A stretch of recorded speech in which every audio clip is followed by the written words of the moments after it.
Good afternoon to everyone. Welcome to this first in our series at the SRC on trade and the Sustainable Development Goal, which is the SRC's contribution to Caribbean trade policy that seeks to consider the complicated ways that trade affects the outcomes of the SDGs. We will be doing so through webinars like these, policy briefs, which are coming out soon, outreach programs, and short courses that the SRC will be hosting. So look out on all our social media platforms, and in particular, our website, join our distribution list at www.trade-ramfalcenter.com. And today we have a really special program that looks at trade and natural disasters, which we are seeing with increasing frequency, in part due to phenomena like climate change. We will be looking at this issue through a very specific and topical prism of the case study of the Soufriere volcano that is currently erupting in the island of St. Vincent and the Grenadines. Of course, our discussion today will not be limited to Soufriere, but it's a very real example that offers us a pathway to consider issues that arise for small and vulnerable economies in the context of a response to an emergency situation. So for those of you who are unfamiliar with the region, St. Vincent and the Grenadines is an archipelagic group of islands in the Lesser Antilles of the Caribbean. It's located south of St. Lucia, west of Barbados, and northeast of Grenada. It's a small island occupying a total land area, so the mainland St. Vincent and the Grenadines, which are smaller islands, of about 389 square kilometers. In comparative terms, it is larger than Malta and twice the size of Washington, D.C. St. Vincent and the Grenadines is a densely populated island with about 110,000 people. The main agricultural products are bananas, coconuts, sweet potatoes, spices, goats, pigs, cattle, and its main service, as in most Caribbean islands, is tourism. Soufriere is a stratovolcano, which began an effusive eruption in December 2020, but on the 9th of April 2021, there was an explosive eruption, and volcanic activity has continued since then over the following days with pyroclastic flows. Since that main eruption, there have been others smaller in size, and seismologists, especially those at the University of the West Indies Seismic Research Center, the other SRC, continues to monitor it. Evacuation of the inhabitants of the island began when the explosive eruption started, and the impact of the island on the island's agriculture has already been dire, especially in the north of the island where Soufriere is located, with the Prime Minister stating that most crops will be lost and there will be untold livestock damage. The northern half of the island was most significantly affected, and by around 12th of April, 16,000 residents had evacuated the areas of their homes. Some 3,200 persons, perhaps more by now, are living in government shelters, and water and sanitation hygiene supplies were in short supply. Even the neighboring country of Barbados, located 194 kilometers east of St. Vincent, has been affected by the ash. So the volcanic eruption galvanized action in the Caribbean and international community. Emergency assistance has been provided to restore critical lifeline facilities like transport links, emergency telecommunications, and neighboring Caribbean islands, notably Trinidad and Tobago, for instance, has promised to send 50 members of its defense force, including engineers, infantry, medical, and logistic personnel. The diaspora, I know persons who have been galvanizing and well-wishers, providing monetary online cash donations, as well as something typical for the Caribbean region, barrels, which have been packed and sent down through ports and ships. It's hard to get a grip of what is happening on the ground with supply chain and logistics management, clearance of goods, and other trade-related processes that are typical as part of a disaster response scenario. This volcanic eruption is happening against a broader context of an island and a region that is not new to disasters and their effects.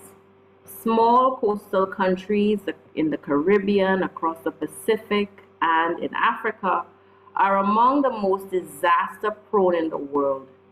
In this region alone, we have had a number of hurricanes in recent years, Maria, Irma, and Dorian, an experience that is not unique to the Caribbean, but most small island economies. For instance, the Pacific suffers constant cyclones, as well as other types of disasters, including geophysical ones, such as seismic activity caused by their location in these tectonic plates.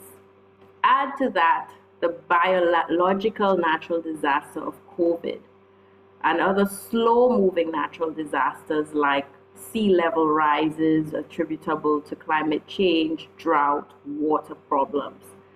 So I've given you that very expansive background to explain that the reason of this topic is so gripping and important to our region, because it's affecting countries that have very open economies, a limited diversification, and are highly dependent on a narrow range of commodities and services, laden on top of pre-existing debt and limited fiscal options for governments. So the question we have today is, how are these natural disasters intersecting with the trade and trade prospects at the WTO? How do we understand the specific vulnerabilities of certain WTO members in the face of these natural disasters, and how appropriate is it to use trade rules to respond to them and build resilience? With me today are 5 experts who will explore these and other themes. Let me welcome Mr. Ricardo James, Senior Technical Specialist in the OECS, Organization of Eastern Caribbean States, Business Development Unit, and head of the technical mission of the OECS to Geneva between the years 2008 to 2018. Mr. Michael Roberts, the head of Aid for Trade at the WTO. Dr. Andrea Wilkinson, Research Associate on Global Challenges and Small Island Developing States. And Professor Giovanni Adinolfi, professor at the University of Milan and author of one of the case studies that the WTO commissioned on trade and natural disasters. We do not have with us, but we're hoping he will join, Mr. Curtis Denny, logistics expert and vice president of a prominent Caribbean port. And he has actually pre-recorded his intervention, which we will play after this brief introduction. We will speak, I have asked the experts to speak for no longer than 10 minutes, after which I will open up the floor to your question and answers will be given, but feel free during the course of their deliberations and discussions to write any urgent, pressing questions that you may have that arises from anything they have said. So enough from me.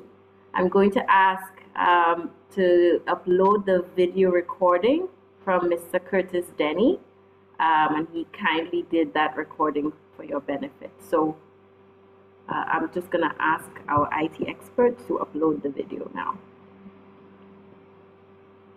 Panel to examine international trade and natural disasters within the context of the Soufriere volcano of St. Vincent and the Grenadines. St. Vincent and the Grenadines is a small open economy that is vulnerable to several exogenous shocks, these shocks have resulted in significant disruption, particularly as it relates to trade, as it relates to supply chain, as it relates to the economic outputs that have been suffered as a consequence of the eruption. The eruption of Soufriere in its historical context began in 1718, and then it erupted again in 1812, in 1902, in 1979, and then recently we had the eruption in April of this year, 2021. So St. Vincent and the Grenadines is a multi-hazard state, and as such, the volcano is a component of the inventory of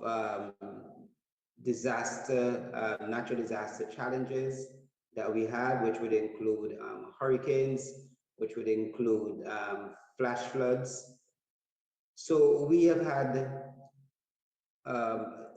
this historical behavior continually to impact our whole well-being, our existence as a society.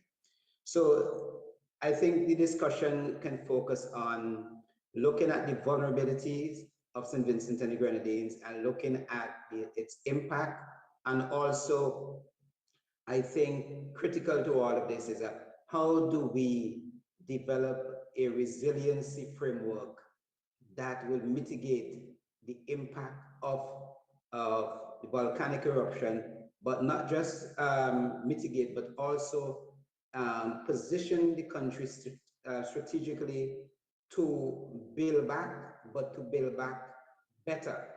So what we're looking at is how this framework should be constructed so that it encompasses significant levels of absorptive capacities that would allow the country to bounce back. The recent eruption of the Soufriere has exposed the vulnerabilities of St. Vincent and the Grenadines. One, we look particularly at our transportation network. We also look at our own the water systems that has been disrupted. We also can look at the agricultural sector. And I should say that historically, from 1718 until 2021, the volcano has been impacting the same areas consistently from 1718. And those are the areas that are located in the north of the country that has been designated as the red zone. So the volcano, by its very nature, what it has done, it also has impacted the business environment. Small island developing states, particularly as St. Vincent and the Grenadines, have limited fiscal space, and a large part of the capital expenditure is done by the government. So the private sector, by a large extent, has to depend on the framework, the policy framework that has been designed by the government. And so what is needed now as we look at the Soufriere is it's the impact on government and the general population, but also the business environment from which we get our international trade. And it's very important to note that small, medium-sized enterprises make up the largest part of the Vincentian private sector. And in so doing, when you examine the trade data, you would note that St. Vincent and the Grenadines currently we have a trade deficit of almost $300 million US. So our trade imbalance is significant. And so when we are impacted by any disaster, what it does, it actually exacerbate the existing vulnerabilities in our own environment. So one of the the areas that we see that would need attention for us as a country is how do we design a resiliency framework, as I said at the very end, at the very beginning. So I see that there is need to review our logistics architecture and conduct what I call a national logistics assessment, which is an evaluation of the national assets and capabilities of the country. I also see that there's a need to review our whole trade policy and our supply chain resiliency network along the supply chain. It is critical and very important that we marry logistics and trade, because St. Vincent and the Grenadines, 90% of our imports is carried by ocean freight. And as such, any disruption in the logistics and international trade will have implications for small island developing states, in particular like St. Vincent and the Grenadines. So that there is a need to have a look at the maritime sector. Relook our whole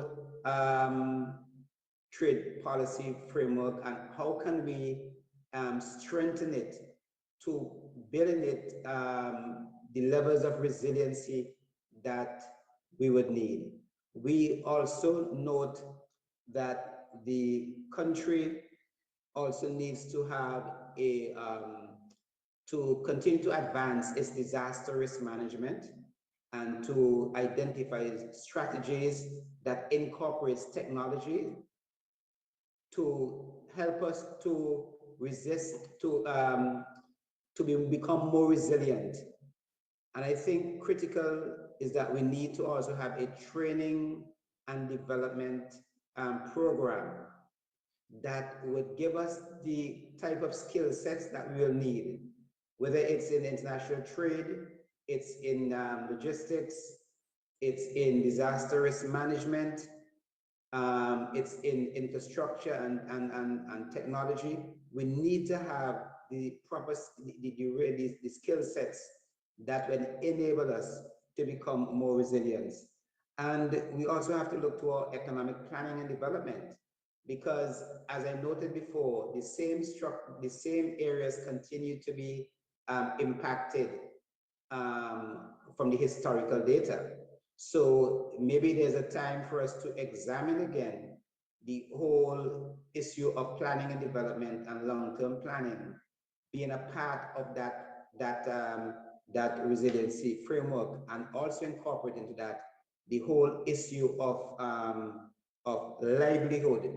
So it's important that we incorporate how the affected areas, their livelihood has been impacted in terms of the agriculture sector, with its animal husbandry, with its farming. So all of these sectors, and I should say that disasters have a multi-sectoral impact. So that is a challenge that is across the continuum of our sectors.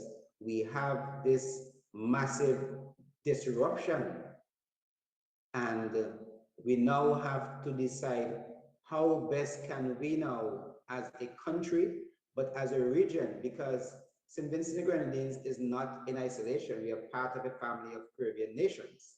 And so externally now, within the region now, we have the Caribbean Disaster Emergency Management Agency, CDEMA, which is responsible to providing the technical support in helping, in providing guidance and support for CARICOM states and non-CARICOM states who are participating states to help to reduce the impact of disasters. So we need to strengthen those that regional institution by having the requisite resources, train, enhance capacity of its personnel to provide the level of technical support that is needed for us in the Caribbean, so that we again can have these levels of resiliency. I should also say that what is needed now as we look at the St. Vincent and the Grenadines case is that we need to design national logistics plans, national relief plans. These instruments will help us to be better prepared to address the challenges of the impact of the volcano. I note that the response that we have been seeing from the outer world in terms of the donations have been significant. Again, when you're impacted by a disaster, it brings tremendous pressure on your ports and on your maritime sector.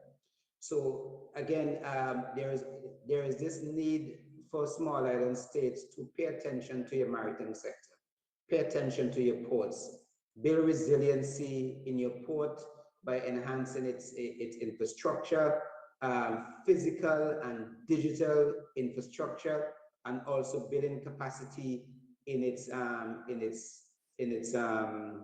staff. It is critical, and I should say that the maritime sector in the region, in the Caribbean, has largely been under research.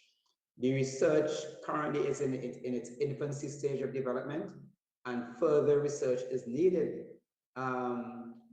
to help countries to understand the significant economic value, the value proposition that the maritime environment, the blue economy brings to our country. And this incorporates the significant value of trade and what trade continues to do for us. And so I would strongly recommend that we look at our trade architecture, and part of the resiliency as proposed by a new research that has been released by the World Trade Organization indicate that the more competitive, the more market-oriented a country is, based upon the empirical evidence, it seems to suggest that the country is better prepared to be more resilient to withstand the impact of natural disasters. Mr. Dennis, I was wondering if we could just kind of round off, because we're like 15 minutes in. So okay, no problem. Okay, so that to me would be the framework in which I would speak about the case of St. Vincent and the Grenadines, and it's a case that there are sufficient lessons learned that we can build and learn from these lessons to enhance resiliency in the future. Over.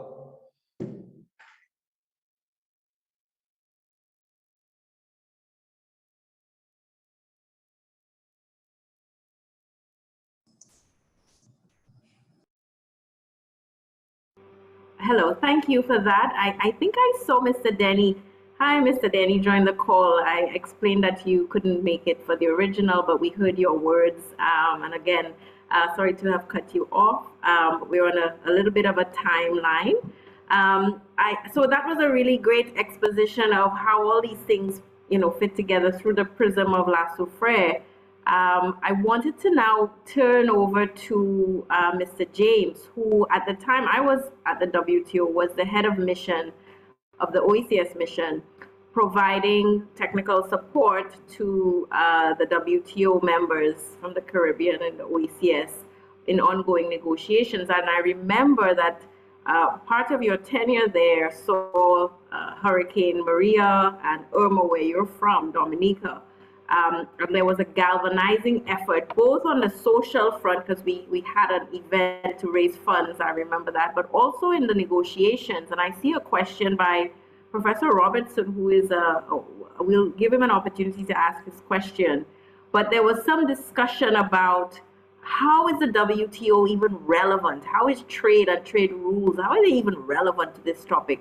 So I wonder if you can give a sense, Ricardo, in the 7 to 8 minutes, unfortunately, of what was happening in the background, what were the arguments that were being made, and kind of how does the issue even intersect trade and natural disasters in a trade WTO context. So over to you, Mr. James. Hi, good morning to everyone, and thanks very much to the SRC of the University of the West Indies for inviting me to be part. It's a pleasure to be here.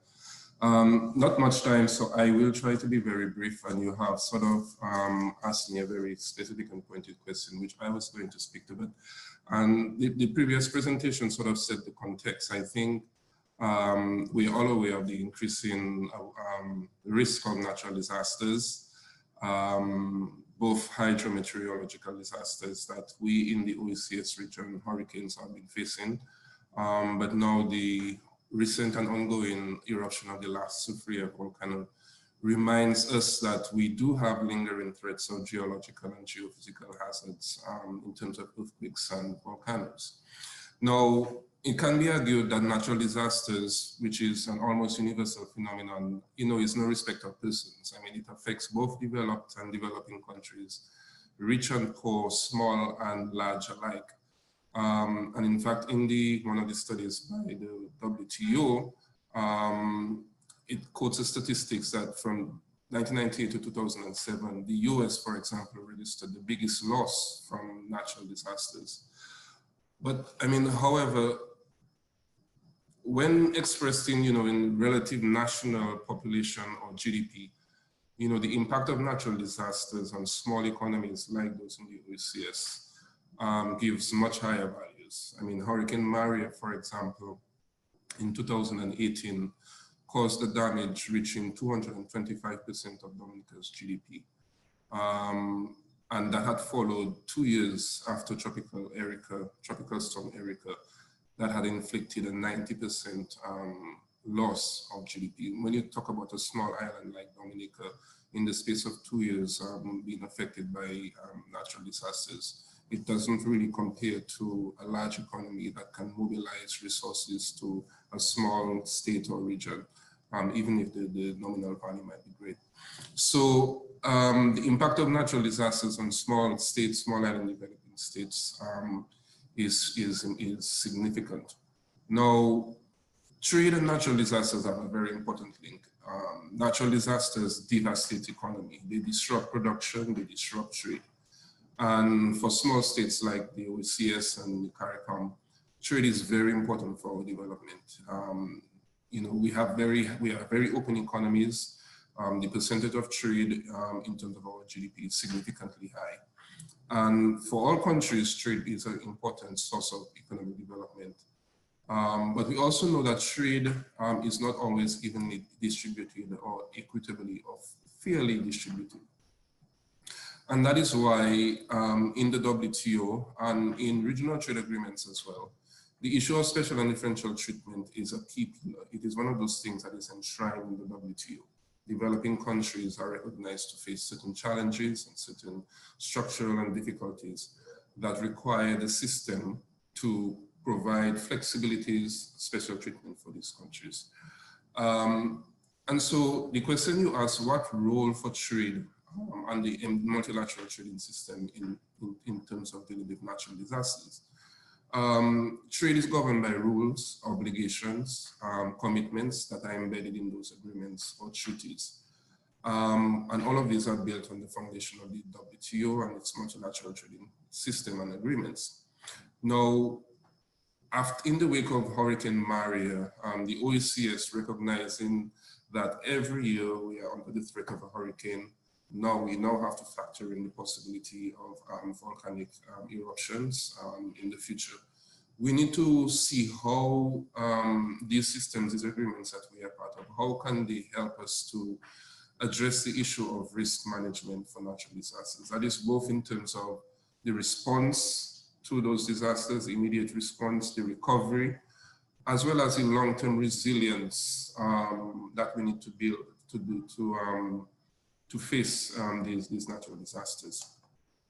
So the OECS had sought in the lead up to the 11th Ministerial Conference for the WTO to take certain actions that would first recognize the challenges that small island states or developing countries face when they are devastated by natural disasters, and to explore ways of how the system could respond to that.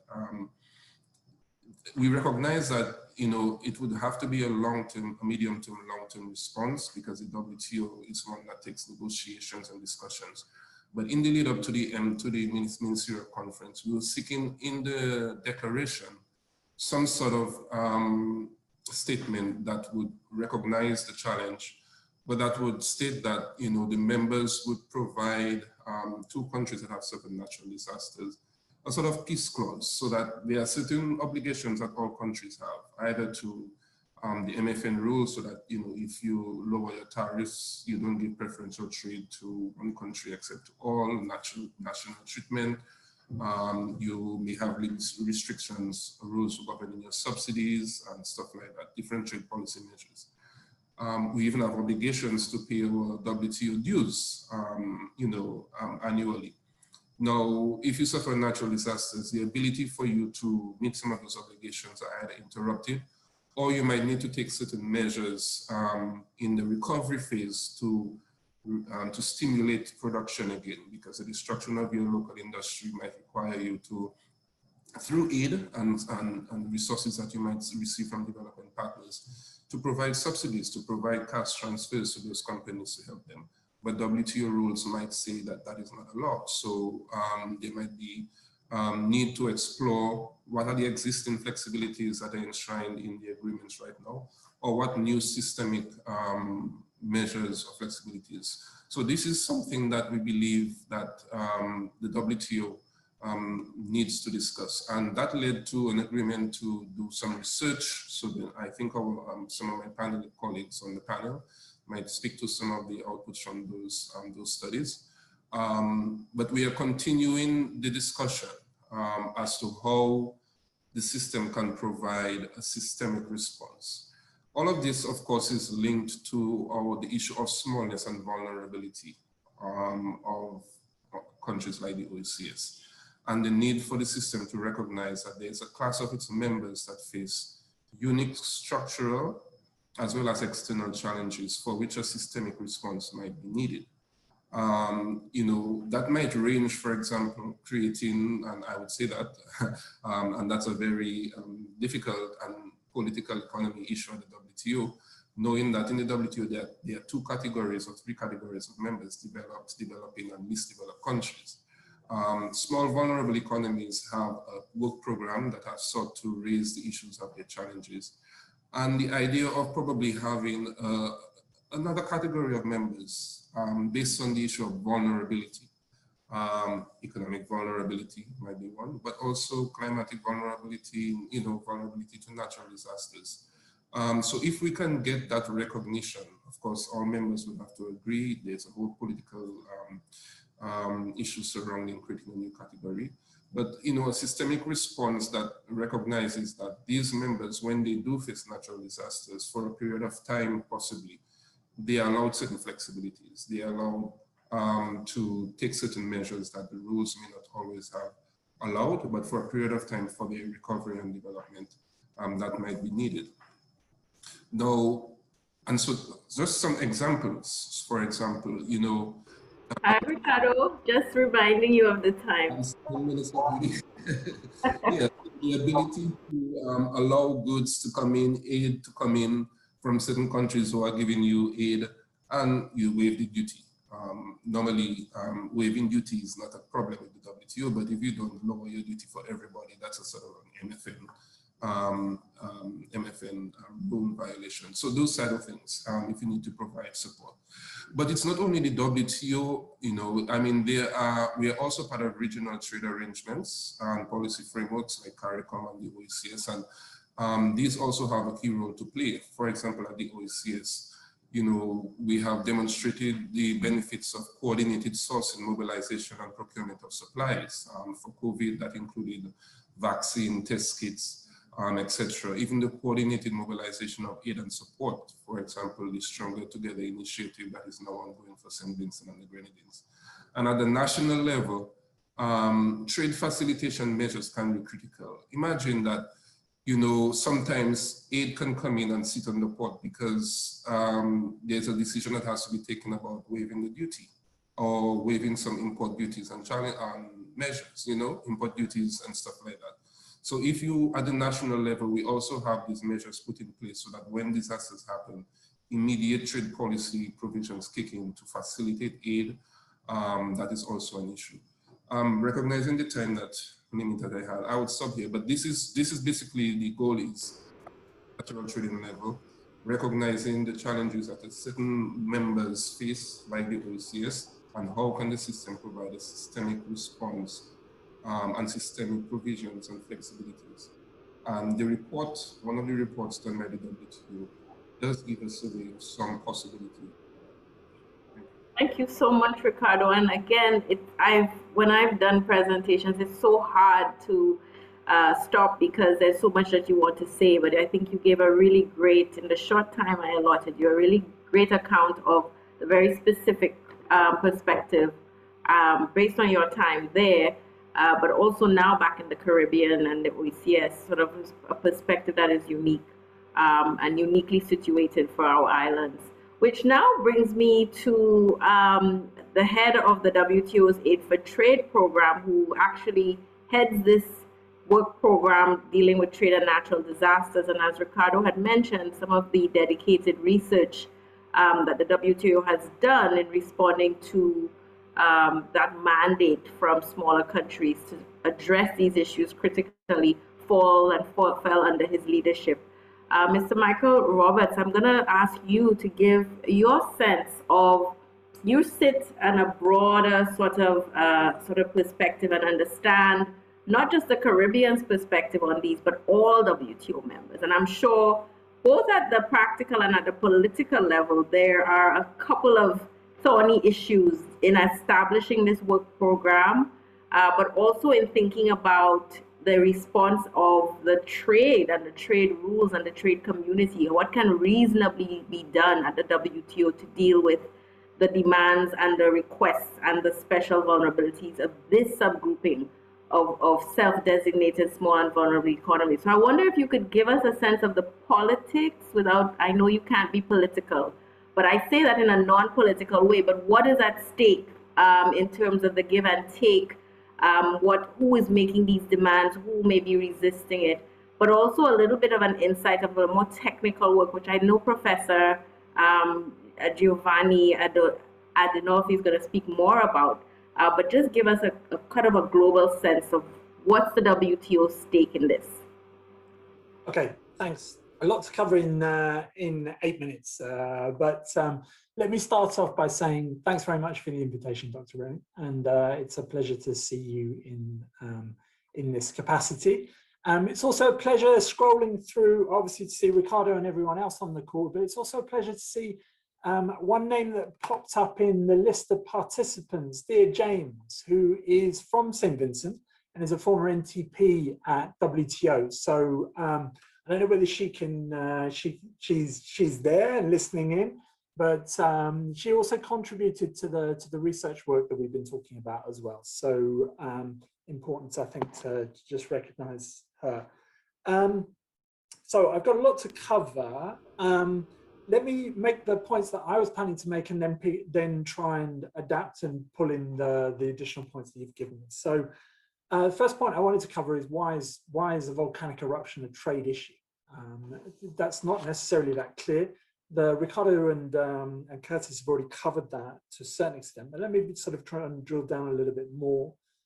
And then also bring in some of the research about recovery and some of the things that you know, the research that we've been talking about that WTO undertook kind of tells us about how there might be differential rates of recovery within different sectors, and then pick up your points that you asked me to talk about with regard to the kind of the politics, or should we say the sort of how these issues are managed at WTO. So and all in less than now 6 minutes. So let me crack on. Well, essentially, I think the point has already been made strongly. The volcano is not obviously not a trade issue in and of itself. It's a trade issue in terms of the impacts that it has on open economies, or even on closed, on less open economies.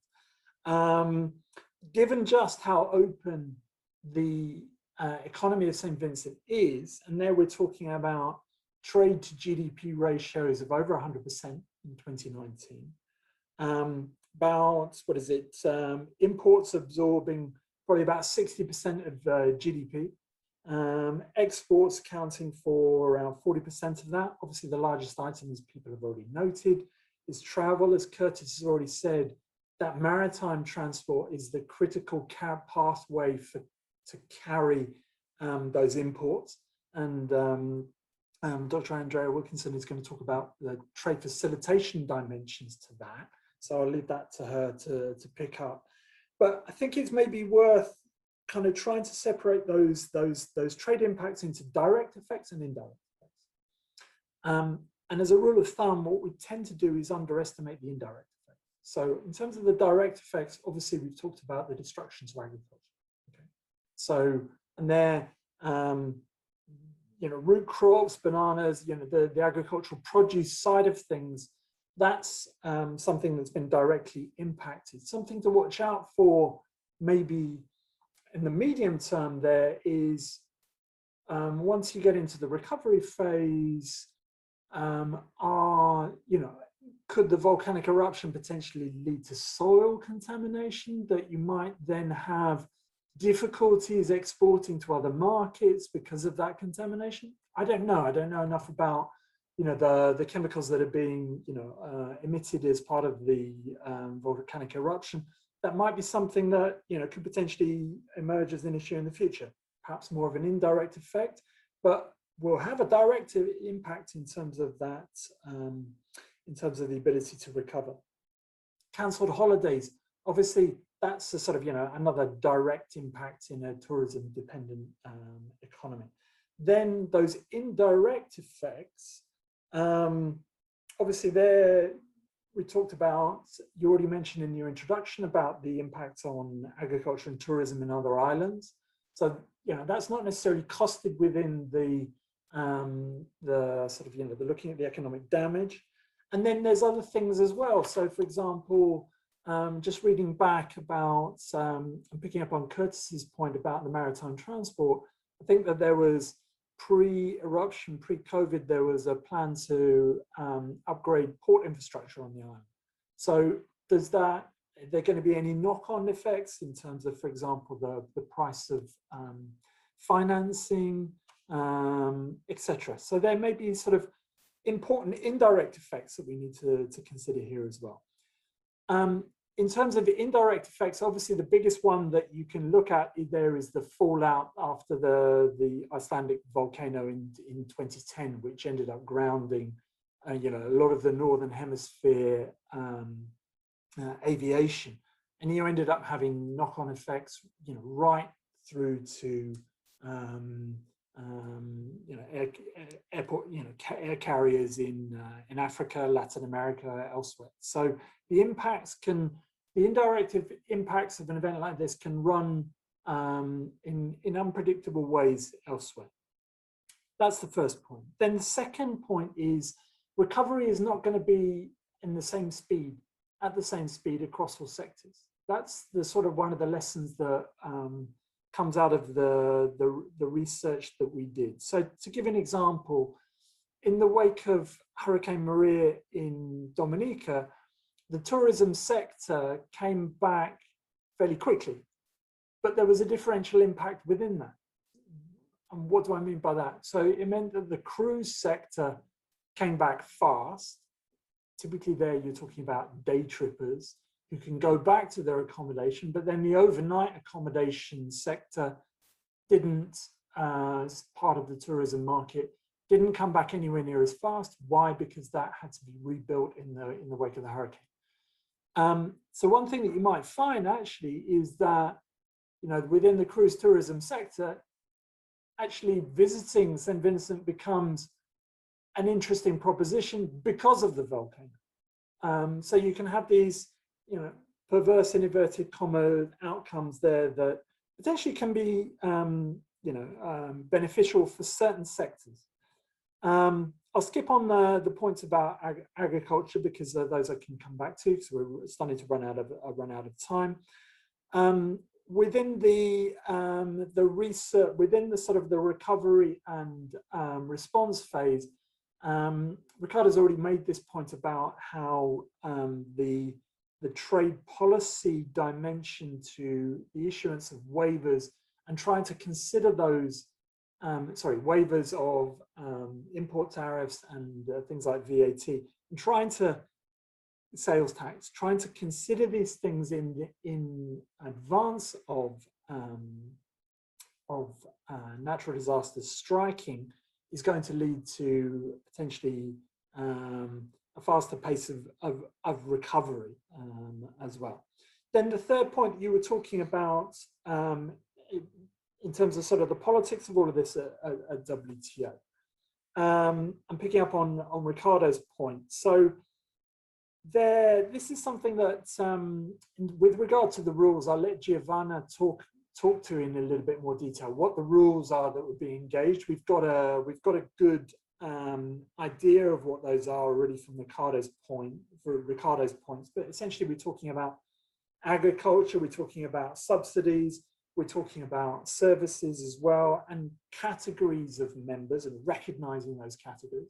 So the existing situation is that there's already been some recognition. So you have this dedicated session on small economies that's been created. So there, some of the argument would be from, should we say, other members would be, well, there's already that recognition. Can't we address these issues through that dedicated session? And can't we look at this through the existing prism of the flexibilities and rules that there are? So the work that we did looked at what those rules are, how they could potentially be interpreted, well, how they could be used with a balance of those, using that balance of commitments and also flexibilities that are there. So with that, I think I'm lining up Andrea and Giovanna in their presentations nicely, and happy to pick up this further in the Q&A. And a very final thing, hi Matthew Wilson, good to know that you're on the call. Thanks. Oh, wonderful, wonderful, such a wonderful sort of synopsis. I know you have so much in your head to say, and the discipline with which you presented these points, making them relevant to this region, but also making sure you kind of covered the terrain was very impressive. So thank you for that. I would encourage you to everyone to read the questions. In fact, there's quite a few from Professor Robertson, and I think at the end we might have, I'll give him an opportunity to just make some remarks if he would like to. But before we do that, and I really want us to get to the questions hopefully by, just a little after 11 so that we can have a good 10, 15, 20 minutes of Q&A. Want to keep it tight. I'm going to go really quickly now to Professor Giovanni Adinolfi, professor at the University of Milan of International Law. So Professor, you go ahead and take it from where Michael ended. Okay, thank you so much. Can you hear me? Yeah, okay, thank you. Thank you, Jan, for giving me the mic and the video, and for inviting me here today to this discussion on the role of trade policies to face natural disasters. There's a lot of food for thought, I have to say. I mean, during the study that I made with Michael, that was concluded 2 years ago, there were so many suggestions, and I have to say that today too, from the previous speakers, I had so many suggestions. So 8 minutes, it's a challenge, I have to say. So I would just like to give some insights on how the WTO agreements address trade measures that could be crucial to cope with, to respond, to recover from natural disasters, to increase resilience to natural disasters. As was said before by Michael, the WTO agreements, they do concern trade liberalization. but they do include some flexibilities. I mean, there is sort of balance that was drafted in 47, then in 94, about commitments by states to open national markets to trade flows in goods and services, and on the other side, to pursue some societal objectives, including providing assistance in case of a disaster. Only very few provisions cover specifically the situations arising in the aftermath of a disaster, but there are 2-3 provisions in all WTO agreements. So the general question that we try to find an answer in the study, and I will try to give you some insights today, is to what extent the implementation of the commitments accepted and of the obligations and the commitments accepted under the WTO agreements, and to what extent the use of the flexibilities could play a role in designing domestic policies, addressing exposure to natural hazards. I will make only some few examples, so looking at response, recovery, and resilience, also taking some of the suggestions I've just received from Ricard, James, from Michael, and from Curtis Dennis. So thank you so much for your suggestions. For immediate response, I mean, in the immediate aftermath of a disaster, states may need foreign relief goods and equipment. They may require assistance by foreign personnel.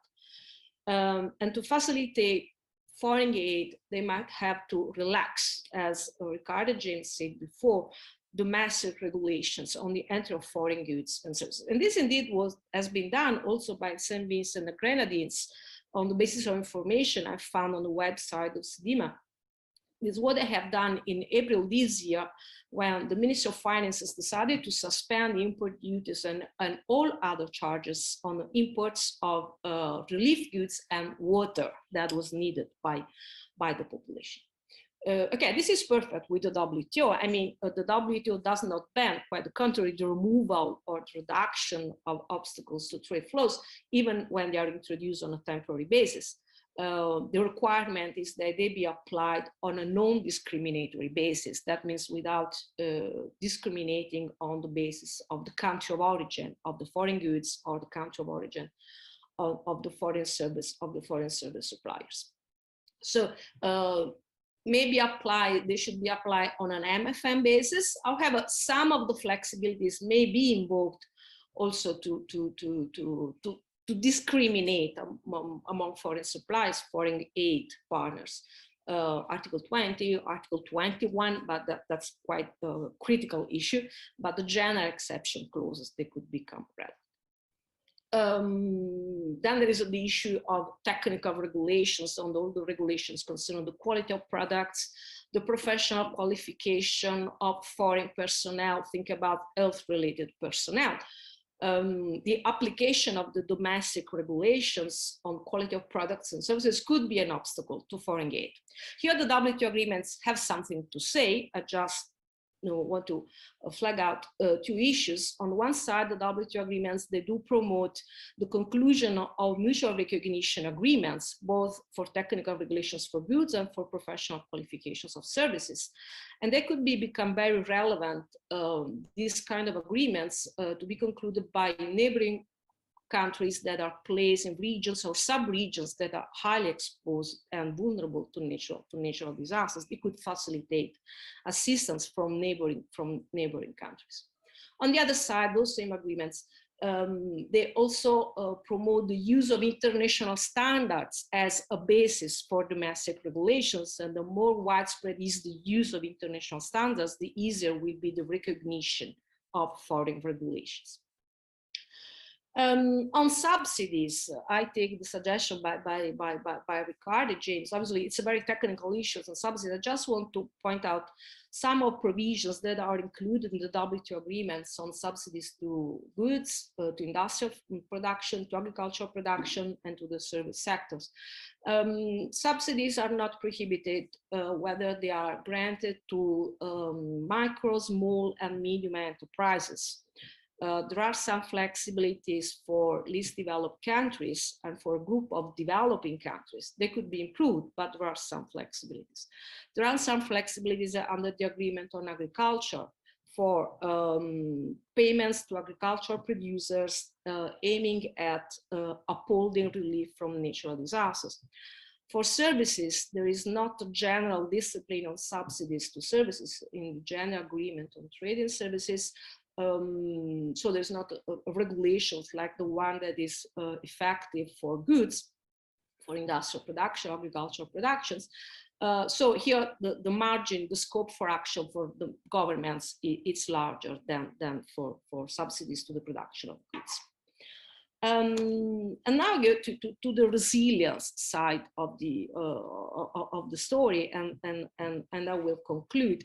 I mean, the Sinai framework on disaster risk reduction that was approved in 2015 stresses the importance of introducing domestic regulation and legislation, preparing countries to natural disasters, in particular when they are particularly exposed to natural disasters and vulnerable to natural disasters. And I just want to make the disaster risk reduction strategies, they could include trade measures, incorporate trade measures. For instance, and just make a few examples. The introduction of a regulation for the facilitation and the simplification of custom process and procedures, and Andrea Wilkinson will tell us a lot of things about that in a few minutes. At the same time, those same strategies, they could also promote, for disaster risk reduction, could also promote access to some essential services, considering also the potential of liberalization of trade in some essential services. I'll just make a few examples. Telecommunication services that are crucial to reach the affected communities by natural disasters, to provide them information and to receive information from them. Financial services, as for instance, in the case of money transfer services, as we mentioned at the very beginning, the remittances and cash aid are becoming very important to provide additional funding to local communities, but also insurance services that could provide individuals or even companies access to additional funding to recover from some of the losses due to natural hazards, to natural disasters. And finally, also what are usually called weather-related services that may provide reliable information on whose basis then national governments could take decisions to reduce the impact of natural hazards, or even to set up early warning mechanisms that could alert the population and enable the populations, the communities, to prepare for disasters, reducing their impact. So to conclude, there's a lot of things that we talk about, and going to the details only of some of the topics I just mentioned you could require, could take a lot of time. I just wanted to underline that under the WTO agreements, there is some scope for action for national governments, and reading the WTO agreements through the lens of disaster response, recovery, and resilience, that is not the usual perspective that we use when we read the WTO agreements, when we want to interpret and apply them. However, using disaster risk reduction perspective could provide some useful indication on how trade laws and trade measures could be adopted under those agreements for the purpose of preparing to natural disasters. Thank you so much. Thank you so much, Professor. I think people come to these topics and think, what does trade have to do with natural disaster? I think that was one of the first questions posed.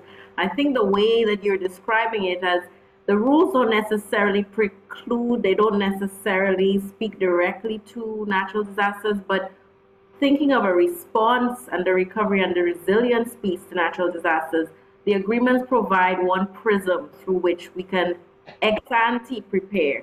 So legislation, as you say, that clears the path, legislation that allows mutual recognition so that foreign service suppliers can come in, allowing open access for certain types of key services like telecommunication services, liberalizing these sectors, or reinsurance services, are tangible ways that the trade agenda coexists with and hopefully mutually collaborates in the time of a natural disaster. I thought you brought that home really very well. And the final piece is to you, Dr. Wilkinson. There's so much discussion now about the trade facilitation agreement. Most CARICOM countries are in the process of implementing the Category C commitments, which require some kind of donor funding and assistance in ensuring that they can actually bring some of these customs procedures to facilitate goods and services, well, goods really, under their commitments at the WTO. I wonder if, I don't know that we think about it in the natural disasters context, but I know you're going to talk for a little while about, how you think about that agreement in the context of natural disasters. So to take it away, I'll give you the floor. Thank you, Dr. Rennie, and thank you to the University of the West Indies for inviting me to speak today. And huge thanks to my fellow panel members who brought such important topics to the forefront of the discussions and debates around trade and natural disasters. Conversations that will not only help with the relief and recovery efforts, but also with both food and livelihood security for countries experiencing natural disasters. So the vulnerability of nations such as St. Vincent to natural disasters is exacerbated by the Asian infrastructure, by their remoteness, along with other kind of elements of being a small island developing state. And as Dr. Rennie mentioned, the economic base of St. Vincent is mainly agricultural and related to tourism, with around 60% of the workforce being involved in banana production and tourism bringing in almost twice the population of the country. And both of these industries, I guess, have been significantly impacted by natural disasters, and but also by the COVID-19 pandemic. The recent volcanic eruption has resulted in approximately 20,000 people being evacuated from their homes. And it's not only the original disaster itself that affects the country, but also the damage, displacement, and death which can be caused by the accompanying hazards, including the volcano, from the volcano, including surges, ashfall, mud flows, fires, and possible tsunamis. And this volcanic kind of activity, as we've heard from our other panel members, impacts agricultural activities and can also contaminate both the water and air quality in the country. And trade policy can play an important role in addressing some of these challenges. In particular, the World Trade Organization's Trade Facilitation Agreement, while it doesn't explicitly encompass the clearance of disaster relief and recovery goods, it does contain provisions which support the efficient movement, release, and clearance of goods, in addition to provisions to promote effective border agency cooperation. An opportunity for small islands and for other countries which are experiencing natural disasters to design and pursue trade facilitation regulatory reforms that will facilitate this kind of critical and timely response following a natural disaster where time is of the essence. Specific trade facilitation articles include risk management, border cooperation, and the single window, and they can all be leveraged to support critical emergency relief efforts in both the days and weeks and months following a natural disaster, through both the relief efforts and the recovery. So I'd like to give one example of where trade facilitation has been used in St. Vincent, and one example where it could be used in the future to help with natural disaster efforts. So Article 7 of the Trade Facilitation Agreement, which is the release and clearance of goods, can help to facilitate the clearance of process, which can be applied to process the clearance of relief and recovery cargoes. So in the days following the volcanic eruption in St. Vincent, shipments from St. Lucia and Barbados were sent, containing respiratory medications, masks, PPE, burn creams, cots, first aid kits, hygiene supplies, and equipment to improve the water quality in the country. And these are all critical goods that are needed in a very timely manner following the natural disaster itself. And as has already been mentioned, St. Vincent quickly announced 100% waiver on import tax, VAT, customs service charge, and bottle levy on all relief supplies which were being sent to the country to one of their listed organisations. So that includes the Red Cross, and the National Emergency Management Organization. And this would have supported the efficient flow of relief goods into the country. However, that's only one element of getting goods into the country. So many countries experience challenges with border clearance, and the United Nations Conference on Trade and Development states that an estimated 20 to 30 parties are involved in the average customs transaction, which involves 40 documents, 200 data elements, 30 of which are repeated up to 30 times, and the rekeying of 60 to 70% of all data, well, at least once. And the research that's been conducted by my colleagues on this webinar today has shown that on 6 disaster-hit countries, import systems, even in normal times, weren't set up for the sudden surge in volumes which they receive following a natural disaster. And these are aggravated by physical damage, by limited storage space, and inefficient processes and procedures, which lead to struggles to process, clear, and release the surge of containers. And that means that critical goods can sit in ports for not only days, but weeks and months following the disaster. I mean, there's some reports of food, for example, still being there 8 months after disasters happened, where it's no longer of any use at all. So one of the elements of the trade facilitation agreement, which could be put in place for countries, for example, like St. Vincent, and has been put in place in countries, for example, in Rwanda, is the single window, which is Article 10.4 of the Trade Facilitation Agreement. And it's defined as a facility that allows parties involved in trade and transport to lodge standardized information and documents with one single entry point to fulfill all import, export, and transit related regulatory agreements. If information is electronic, then the individual data element should only be submitted once. And as I was just talking about how many times that is submitted, you know, we're talking about sometimes 200 data elements are reported over 30 times. You can only imagine the impact that this could have in getting relief goods into a country quickly and efficiently after the disaster. Customs and border processes are often highly technical and require documents, certificates, permits, among other things. And this single entry, kind of single window process means that all of that could be consolidated in one place, where countries would have this, the regulatory agreements ahead of time before the disaster happened, so they would know exactly what they were doing and what that one point of entry was. So according to the World Trade Organization, St. Vincent and the Grenadines aim to begin implementing the single window by 2023. And I think this could be one of the key components to supporting countries like St. Vincent after a natural disaster. As I know that we're on a kind of short time limit, I'm going to stop there, but what I'd like to direct you to is a paper that a colleague, myself and a colleague had written called Natural Disasters and Recovery Efforts, Tapping into Trade Facilitation as a Response Tool. And this is a really good kind of document that was written by the Commonwealth Hot Topic paper, and a kind of good direction that would run through some of the other trade facilitation agreements that can support countries following a natural disaster. Thank you. Thank you, and I would just invite you to cut and paste the link to your piece in the chat function, and also the WTO papers, the studies 1 and 2.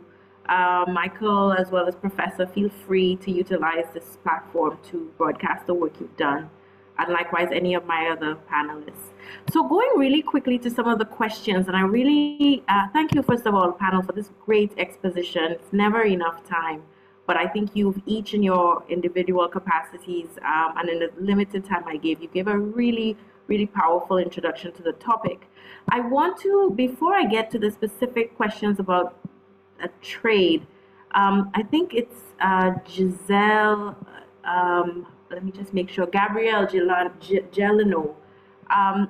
She's getting at a question that I think is uppermost in many of our minds.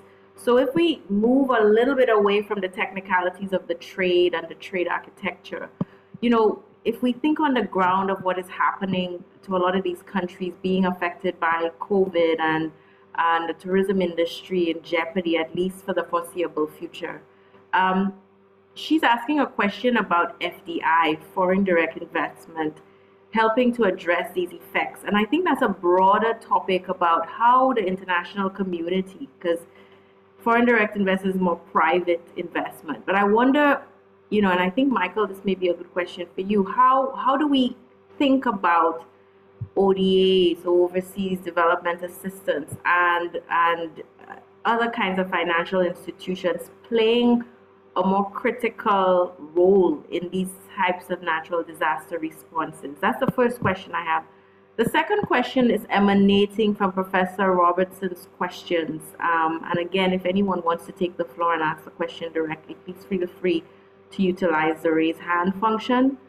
But one of the things that well, first of all, he wanted to note that there's no possibility of soil contamination. I think, Michael, you asked the question and said that this is something to look into, but it's really important that we know from scientists that this actually will improve fertility rather than be a source of problems for the region. That's one good piece of news.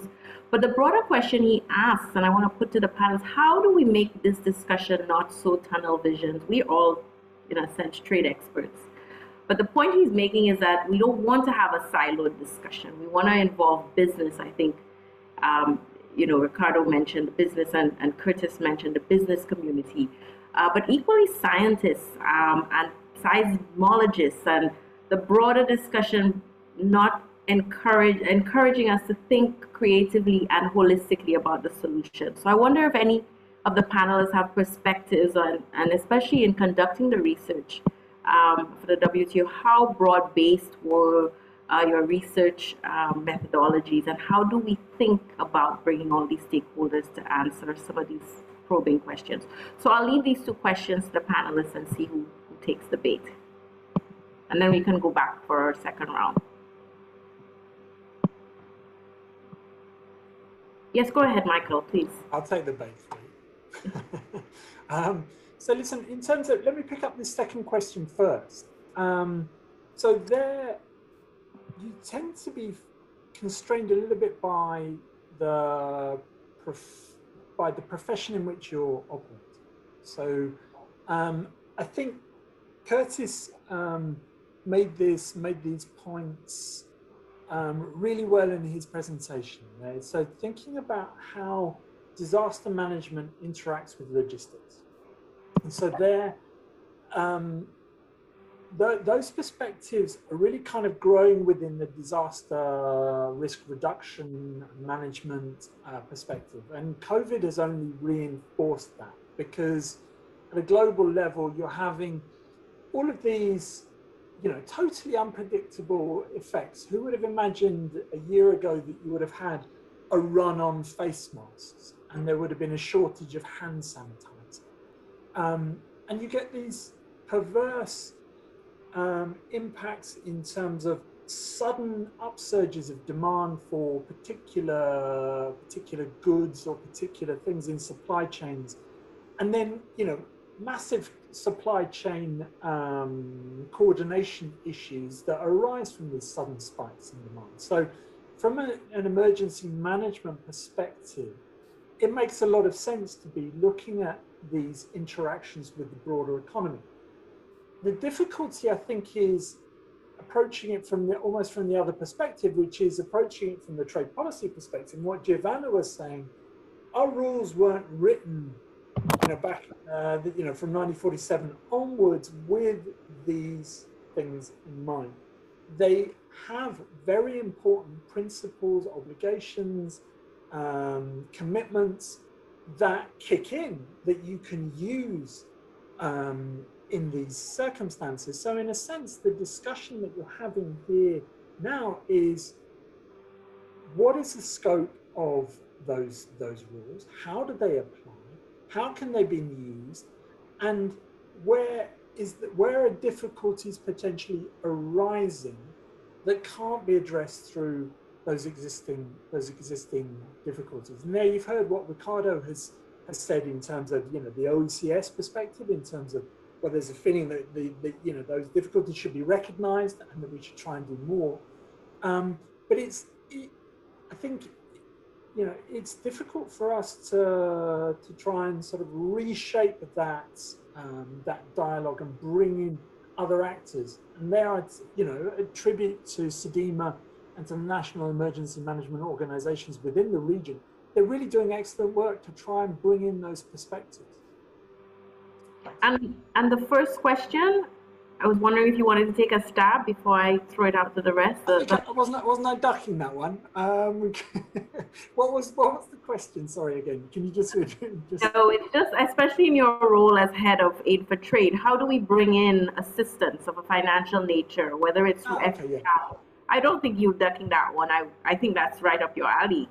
No, absolutely. So look there, and so you have, I mean, Ricardo, Andrea, they've all made the point that there's an interaction there between the kind of the humanitarian aid policy side of things. So typically the response phase is seen in humanitarian terms, and there's like a separate community. There's a community within the aid community, which is the humanitarian community.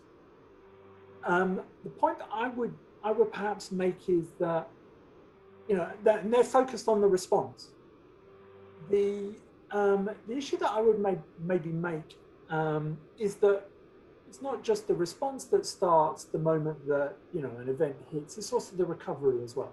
So there, perhaps we can be thinking a little bit more about how we can bring in the recovery dimension to this too. And that has, as you know, just posted it in the comments to Gabrielle, that has an important you know, dimension in terms of investment, whether it be from the diaspora, whether it be from OCS members, CARICOM, elsewhere as well. So yes, I think there's a lot that we can do there. I'm sorry, that's a long and rambling answer. Let me hand over to you. No, that's great, and that's work that I know one of my colleagues is looking at, the role of the diaspora and putting out, you know, ideas for how the diaspora can be better investors if they're courted. And, you know, in the context of the Caribbean Commission's report that came out recently, is how do you get the private sector involved in resilience efforts, whether it's through financing and insurance of homes or through green bonds or investing in resilience bonds. FDI doesn't always have to come from these huge multinationals. It can also be instilled and facilitated by our own. So I think that's kind of the piece coming out about the investment and the private sector. Please, Ricardo and any of my panelists, I don't see any more questions. So if you want to chew on anything that I've asked or any of your fellow panelists has said, please go ahead. Ricardo? No, I just wanted to chime in on the, I think it's a question or comment from Professor Robertson. And of course, the issue of, you know, dealing with resilience to natural disasters is a broad-based issue. I mean, today we are really looking at trade and natural disasters, but even while looking at the intersection of trade, I mean, trade and trade policy instruments intersects with a whole range of sectors. So for example, intellectual property rights and innovation. And in what way does maybe the WTO rules on TRIPS? I mean, an immediate example of that, of course, is in the area of vaccines and for COVID-19 and the efforts being made to get these waivers to some of these IP rules so that vaccines can be made available. When we talk about investment and the need to foster and, you know, bring in investment for the recovery part of it, not the response, but the recovery, when you rebuilding of the economy.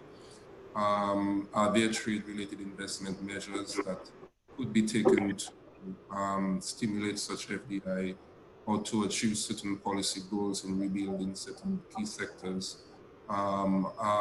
Would developing countries be hampered by their current obligations under the TRIMS agreement that maybe, I don't know, these are just questions that could be asked in terms of how some of those agreements can or may facilitate or hinder the recovery efforts in terms of FDI and getting countries wanting to bring in investment and attaching to those investment certain measures for particular policy. So yes, I mean, today's discussion was probably focused because of the trade and natural disasters lens that we were looking at. But it is true that that discussion would need to be linked to a broader range of issues. Thank you. Yes, and Ricardo, something that just popped into mind, I know Barbados touts itself as being sort of the first or among the first countries who has now inserted into some of their clauses with bond holders, I believe, a natural disaster clause, which if the hurricane strikes or certain preconditions are met, that they would agree to a suspension of payments for a certain amount of time during that immediate aftermath. So I think whilst disasters present obvious catastrophe for our region and no intention to minimize it, I think it's forcing us to really think creatively in terms of instruments, in terms of financing, in terms of resilience, in terms of trade policy. It's concentrating the effort and the minds, and the more we have, I mean, this is an opportunity where we do have a seismologist and the other SRC potentially working with this SRC to come up with creative solutions that are comprehensive and understand the disciplines, both disciplines. I think the point that you're making is an excellent one.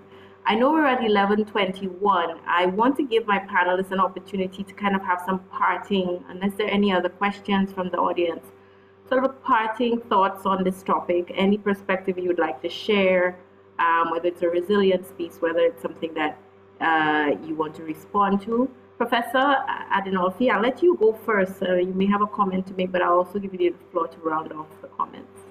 Yeah, just very briefly. I mean, there is an issue of coordination for sure among scholars of different disciplines and among, how to say, policymakers that work in different domestic national agencies. And I think, for instance, the current pandemic has given us a clear example. I mean, medical scientists on one side, policymakers on the other side. So there is the need for a huge and a comprehensive discussion of these topics. Obviously, they cannot be tackled only under trade policies. Trade policies have to interact with other needs. And basic information can only come from scientists in hard science, let's call them this way. There is an issue of coordination even among international agencies, because, for instance, on customs issues, we have the WTO, we have the World Customs Organization, we have some projects that are also carried out by agency of the United Nations. So overall, as an international law scholar, I mean, I see an issue also of coordination among different agencies. And that's an excellent point. Yes. Yeah. I mean, it should be tackled. I mean, it is, I don't want to say it's a problem. It's an issue. And apart from financial assistance that could, how to say, provide a push to foreign direct investment in sectors that may be crucial for resilience to disasters. I mean, there is also the issue of technical assistance to countries that are vulnerable to natural disasters. I'm from a country that is a G7 country, but we are highly vulnerable to natural disasters, earthquakes, volcanic explosions. I mean, I come from Naples, that's highly vulnerable to volcanic explosion. So that's an issue for me as well. And there is the need also to look at more with a disaster perspective to technical assistance. Under the agreement on technical barriers to trade, there are some provisions that can be read under the perspective of building back better, as we mentioned at the beginning of this webinar. Building codes are important, and this is another area where different scientists may come together, engineers, trade lawyers, so on and so forth. So I would say that a great step ahead could be done, even thanks to coordination among different areas and different experts, as Richard Robson was writing at the beginning. I do agree with him. Thank you so much. Thank you so much for that perspective. As we close off, I'm going to go to Curtis first, who we now have live. Welcome, Curtis. I'm having some difficulty hearing you. I see you're unmuted, but for some reason I can't hear you. Is anybody else having that issue? Can you try again, Curtis? Can you hear me now? Perfect. Please go ahead. Thank you very much. It's a pleasure to be here, and I would just like to thank the University of West Indies for the opportunity of being here. But I also want to say that relative to resiliency, I think that regionally, I think that the regional resiliency framework has been established. Just need to be strengthened. We have the University of West Indies through the University of West Indies Research Seismic Center has been doing a tremendous job. And I just want to commend the university and Professor Richard Robertson and the leadership team that is there that has been doing a significant job. And I want to say that the presence of the university and the technical team has added significantly to the resilience capacity of the region. And if you look at 1902, when from that time until 1979, there was limited facilities for the early warning systems.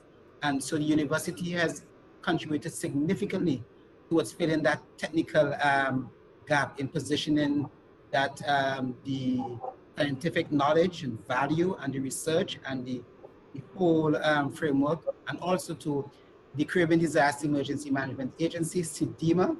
And I think it has been doing an excellent job in building that regional resiliency framework. So I'm very happy that the region is at play, but nationally, in 1979, there was no national emergency organization in St. Vincent and Grenadines. Today, we have a NEMO, which by its very architecture is designed to facilitate and develop resiliency. So nationally and regionally, the resiliency framework is there. We just have to continue to strengthen and build upon what is there. And I'm just happy that it is there, but I think that more attention needs to be paid to disaster risk management strategies and its correlation with international trade and logistics. Over. Thank you so much for that, Curtis. I was going to big up the UE and the regional institutions at the end, but you've done it so adequately. I did want to take this opportunity to thank and represented here Professor Robertson and all of the work that the SRC, the Seismic Research Center, is doing to keep our region safe and keep us aware and constantly in the know, and also CDEMA and NEMOs and all of these other agencies that are really doing their job to keep our region safe and our people safe. Ricardo, to you, some closing remarks. Thank you very much, and let me thank Tudor Granville Center and UE for again organizing this webinar, and all the panelists for, incredible food for thought. We have limited time, but I think we address a number of the issues. I will just close by highlighting just one aspect, and that is a key point that I think I sought to raise in my presentation. And that is the issue of vulnerability for certain set of member states that are facing natural disasters, like the OACS, we have other countries in the Pacific. And how can the multilateral trading system, the WTO, and that feeding into regional trading frameworks, how can these countries be recognized for the unique challenges that they face because of the threat of natural disasters? I think the research that has been done, the studies that has been done provide useful food for thought. I didn't believe the OECS and CARICOM is calling for more dedicated discussions in the small economies group, PTD, Special Session on Small Economies, because the ultimate goal is to see how we can create this recognition in a more concrete and systematic way. Because the fact is, if every 3 years a natural disaster or hurricane affects these countries, their goals for economic development is seriously undermined. And while some countries might argue that natural disasters are not unique to these countries, natural disasters affect everybody. Countries are different. The United States is able to pay for the recovery of New Orleans, whereas we cannot. And so that is, we have to find a way to recognize that vulnerability and to embed it into the systems that we have. And in trade, the governance framework for trade, that is important. In other areas like health, IP, I think work also needs to be done. But for the focus of today, I think that is the point I wanted to emphasize. Thank you. And thanks for re-emphasizing that, bringing us back to the as a good diplomat, an ex-diplomat would do to the negotiating table. At the end of the day, good discussion, but how are we advancing that agenda at the WTO by bringing, and this was part of the reason for this, bringing some attention to the unique vulnerabilities, understanding that a lot of other countries share it, but not at the same time giving up on the central claim, which is that there are factually unique vulnerabilities that our region and similarly situated regions face, and how are we getting that agenda through. And I know you've started and you've worked with others who I see on the call, Matthew, Wayne, who've done important work in that before, and the current crop of ambassadors that we have in Geneva are taking that forward. I know they're doing it with a lot of ambition and a lot of energy. So kudos to our diplomats who have created the path for us. Two more closings. I don't see Dr. Wilkinson, so I'm going to go to you, Michael, first to do your concluding remarks. Thanks very much, Jan. And I told you we had the right people on the call. So in terms of the, sort of closing remarks, let me maybe move away from the specific issue of La Soufriere and the eruption, and talk about, in more general terms, about the issue of hydrometeorological risks. That's really, I think, where you can see from the data that there's an increasing burden of damage that's affecting, as various people have mentioned, the region, but affecting us globally. And they're the headline news tends to be, the hurricane season, but then there are also, at the opposite extreme, issues of drought, issues of variability, vulnerability. In essence, then, in some ways, the events like Hurricane Maria, they're almost like the headline news of climate change. And so there you can expect, unfortunately, that burden to increase over time. So I don't think this issue is going away, unfortunately. Picking up on what Curtis was saying in terms of earlier about this, multi-hazard approach, I think that's important as well, because we, as humans, we tend to think about what the last disaster is. So, we're going to be, COVID is obviously an ongoing disaster, but it's going to influence our perspectives on health crises. But there's nothing to say that the next pandemic is going to be a coronavirus, for example. It's different, require slightly different policy responses. So that issue there of the flexibilities and what that means in a trade sense. Yeah, good question. So there, my encouragement would be, let's try and learn from each other. And there, I think, bringing up again, University of West Indies and other organizations, there's a tremendous amount that can be learned cross-regionally from understanding the responses to other events and trying to sort of understand what best practice is. And I look forward to working with Ricardo and others on the call to think about how we address this in a WTO context through that of existing rules and anything that members may agree to looking ahead. Thanks.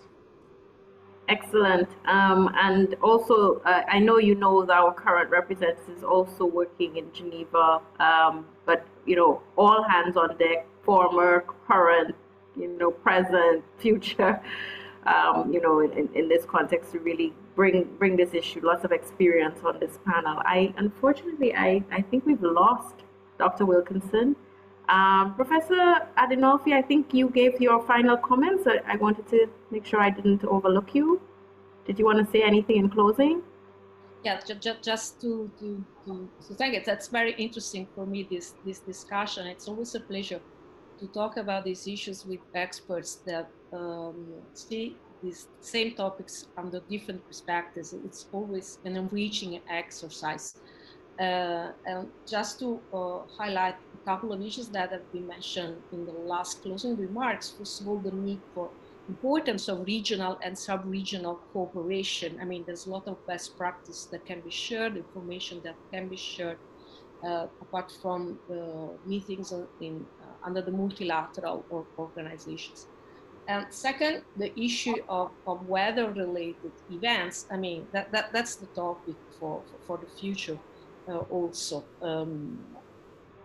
Their impact may not be observed now. They could be observed in the future, maybe more or less near future, but to address also trade policies to reduce the impact of weather-related events, in my opinion, my personal opinion, at least will become a very relevant issues in the next years. So thank you so much again. No, thank you. And I'm not seeing Dr. Wilkinson, so unfortunately I won't be able to give her the floor. I hope everything is well with her. But all that is left for me is to thank this wonderful panel. I was so enriched by your insights and your clear command of your issues. And I think the audience is the richer for it. I want to thank the audience members who have stayed on the course. We've gone a little bit over the time, but you've kept with us, and I'm sure that you were also educated, but also provoked in your thinking about the role of trade in natural disasters and how we can begin to think not just of the interactions there, but how we can move forward the agenda regionally as well as internationally. I just want to remind that this is part of the SRC Trade and Sustainable Development Goals series that we're launching, which will comprise a number of activities and events, including courses, webinars like these, and policy briefs, which my colleagues and I will be implementing over the next couple of months. And so without any further ado, let me thank the technical assistance by Samuel Eugene, as well as all the members of the SRC staff who continue to make these events possible. So thank you all to the audience, and thank you all to my panelists, and I hope to see you at another one of our activities. All the best, everyone.